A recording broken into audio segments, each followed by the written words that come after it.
केशकाल विधायक एवं बस्तर विकास प्राधिकरण के उपाध्यक्ष संतराम नेताम एक ऐसा नाम है जो क्षेत्र के साथ ही साथ पूरे छत्तीसगढ़ राज्य में अपनी एक विशेष कार्यशैली के लिए जाना जाता है। उनकी कार्यशैली ही उनकी लोकप्रियता में चार चांद लगाती है।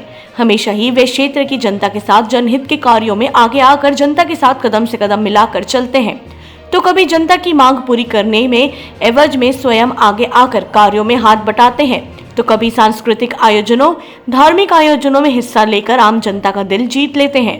कुछ दिन पूर्व भारत जोड़ो तिरंगा यात्रा समापन के अवसर पर अलग अलग गांव से आए आमजनों एवं कार्यकर्ताओं के लिए भोजन बनाते हुए एवं झूठा प्लेट धोते नजर आए। क्षेत्र की जनता अपने विधायक और लोकप्रिय नेता की कार्यशैली को देखकर मंत्रमुग्ध हो गई।